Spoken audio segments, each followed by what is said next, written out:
मित्रों नमस्कार। मैं एडवोकेट सुगेंदु जयपुरियार अपने इस चैनल जयपुरियार लॉ क्लासेस पर पुनः एक बार आपका स्वागत करता हूं। मित्रों, अभी पिछले 2 वीडियो में मैंने आप लोगों को यह बतलाया है कि अभियुक्त जो होते हैं और अरेस्टेड जो व्यक्ति होते हैं, गिरफ्तार जो व्यक्ति होते हैं, उनके क्या अधिकार हैं, ठीक है ना। उनको यदि गिरफ्तार कर लिया जाता है तो उनके क्या अधिकार है, यह मैंने बतलाया है। और साथ ही साथ मैंने आप लोगों को यह बतलाया है कि पुलिस यदि गिरफ्तार व्यक्ति के जो अधिकार हैं उनका हनन करती है, तब ऐसी स्थिति में पुलिस को सजा हो सकती है। इसकी जानकारी भी मैंने आप लोगों को दी है अपने पिछले 2 वीडियो में। मैं उम्मीद करता हूं कि आप लोगों को उसमें थोड़ी क्लैरिटी आई होगी। आज मैं इसी क्रम में आगे पुलिस की लापरवाही की बात मैं करने जा रहा हूँ। पुलिस की लापरवाही या फिर जानबूझकर पुलिस के द्वारा की गई लापरवाही, यह दोनों चीजों की मैं बात करने जा रहा हूं। और पुलिस की इस लापरवाही के चलते जो गिरफ्तार व्यक्ति है, जो अभियुक्त है, उसको कैसे फायदा मिल जाता है, इसकी भी मैं जानकारी देने जा रहा हूं। पुलिस की लापरवाही के चलते कैसे कोई व्यक्ति बेल पर छूटकर बाहर आ जाता है। जैसा कि आप लोगों को पता है, पुलिस किसी व्यक्ति को जब गिरफ्तार करती है तो गिरफ्तार करने के बाद एक निश्चित समयावधि में उसके खिलाफ चार्जशीट फाइल करना पड़ता है, ठीक है। चार्जशीट फाइल करे या फाइनल फॉर्म को वह फाइल करे। सेक्शन 173 ऑफ द सीआरपीसी में चार्जशीट को फाइल करने का प्रावधान किया गया है। लेकिन ऐसा नहीं कि चार्जशीट को जब मन करे तब पुलिस फाइल कर सकती है, मतलब कि 5 साल के बाद फाइल कर सकती है, 2 साल के बाद फाइल कर सकती है, ऐसा नहीं है। यदि कोई व्यक्ति गिरफ्तार है तो उसकी गिरफ्तारी के जस्टिफिकेशन के लिए कि उसे कस्टडी में रखने के जस्टिफिकेशन का कोई चार्जशीट होना चाहिए, क्योंकि चार्जशीट ये आधार होता है जिसके आधार पर यह जाना जाता है कि उसने जुर्म किया है, क्योंकि इन्वेस्टिगेशन के बाद वह चार्जशीट सबमिट होता है। तो उसके ऊपर कुछ समय सीमा भी निर्धारित की गई है। और यह समय सीमा क्या है? ये समय सीमा की चर्चा भी सीआरपीसी में ही की गई है, सेक्शन 167 सब सेक्शन 2 में, जिसमें कहा गया है कि यदि किसी व्यक्ति के ऊपर कोई गंभीर आरोप है, ठीक है, और गंभीर आरोप में यदि वह जेल भेज दिया गया है, जिसमें कि 10 साल से ऊपर की सजा निर्धारित है, जिसमें कि पनिशमेंट है आजीवन कारावास, पनिशमेंट है डेथ सेंटेंस, ये सारे जो सजा निर्धारित हैं, तो ऐसी स्थिति में पुलिस को 90 दिनों के अंदर चार्जशीट सबमिट कर देना होगा, ठीक है। और यदि 10 साल से कम की सजा निर्धारित है तो वहां पर उसे 60 दिनों के अंदर वह चार्जशीट सबमिट कर देना होगा। और पुलिस यदि इसमें लापरवाही बरतती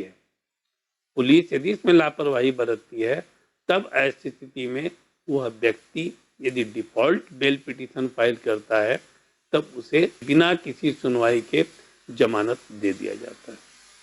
ऐसे ही एक केस में हुआ जिसका मैं रेफरेंस यहाँ पर आप लोगों को देने जा रहा हूँ, और उस केस का डिटेल भी मैं आप लोगों को बतलाने जा रहा हूँ।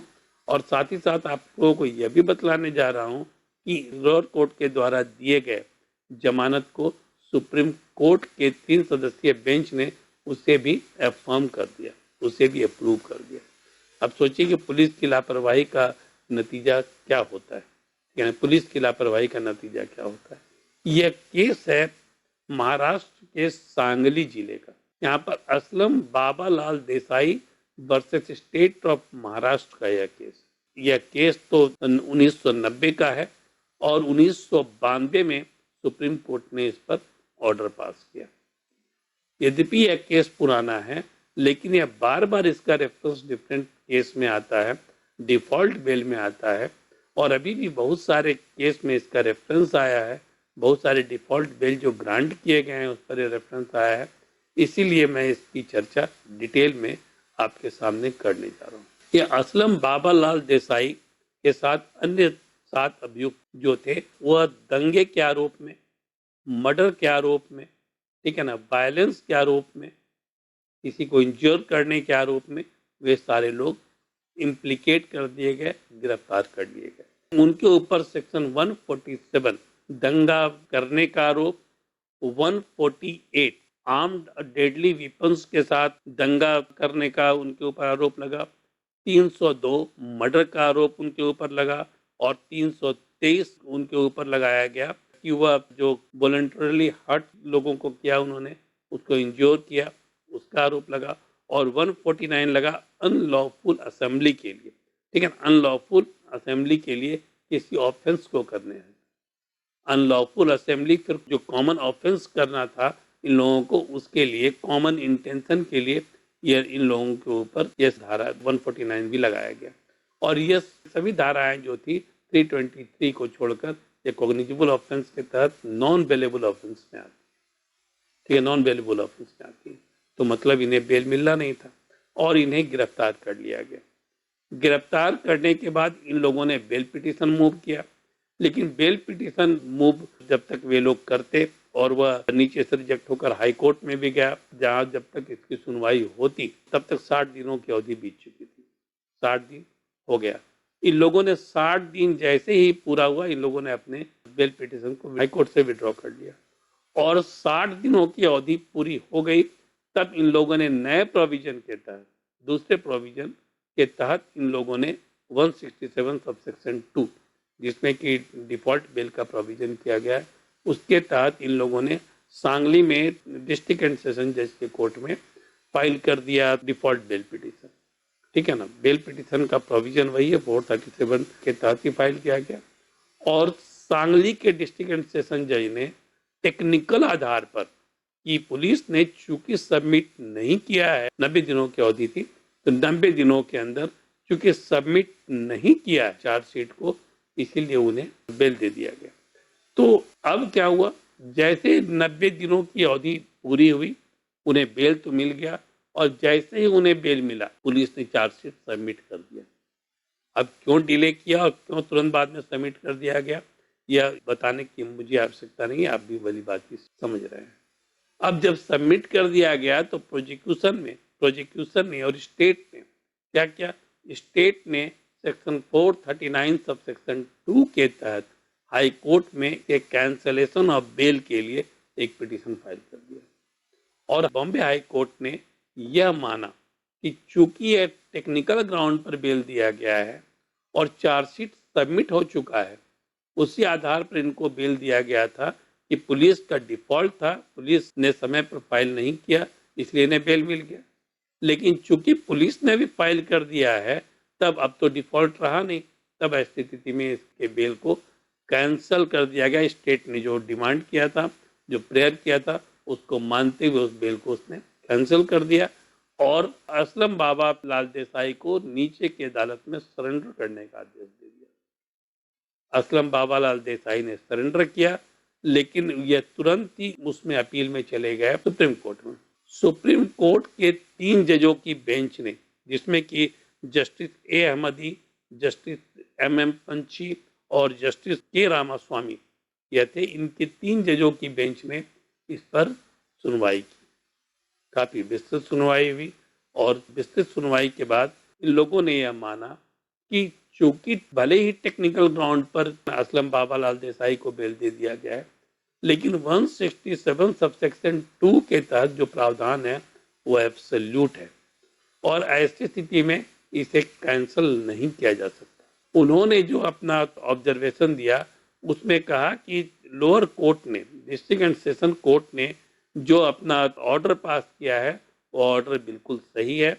और उन्होंने यह भी ऑब्जर्वेशन दिया कि हाई कोर्ट ने जो यह कहा कि टेक्निकल ग्राउंड पर बेल दिया गया था और टेक्निकल ग्राउंड खत्म हो गया, इसीलिए बेल को कैंसिल कर दिया जाना चाहिए, वह बिल्कुल गलत है। और हाई कोर्ट के आदेश को उन्होंने सेट असाइड कर दिया, मतलब हाई कोर्ट के आदेश को उन्होंने रद्द कर दिया और बाबा लाल देसाई को इन्होंने बेल ग्रांट कर दिया।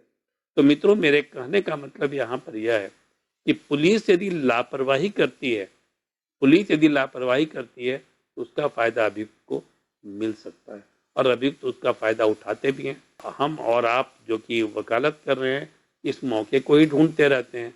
मैंने आप लोगों को बहुत बार बतलाया है और अगर मैंने क्लास में बताया, जब मैं क्लास लेता हूँ क्रिमिनल प्रोसीजर कोड का, तो उसमें बतलाता हूँ कि अच्छा वकील वह नहीं होता है जो कानून को जानता है। कानून का ज्ञाता होने से सिर्फ अच्छा वकील नहीं हो जाता है।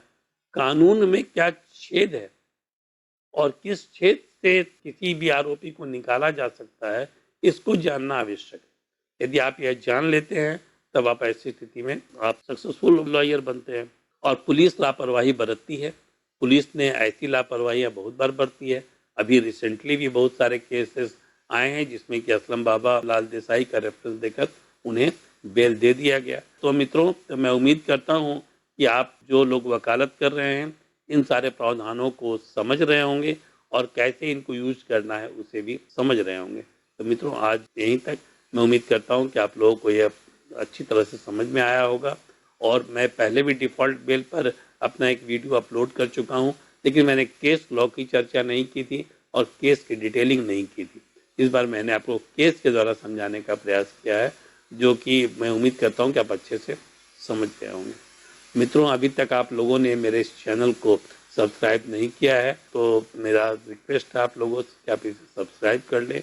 ज़्यादा से ज़्यादा वकील बंधुओं तक इसे शेयर करें, जिससे कि उन्हें भी जो कंटिन्यूअस लर्निंग चल रही है हमारी, उसका फ़ायदा उन लोगों को भी मिल सके। धन्यवाद।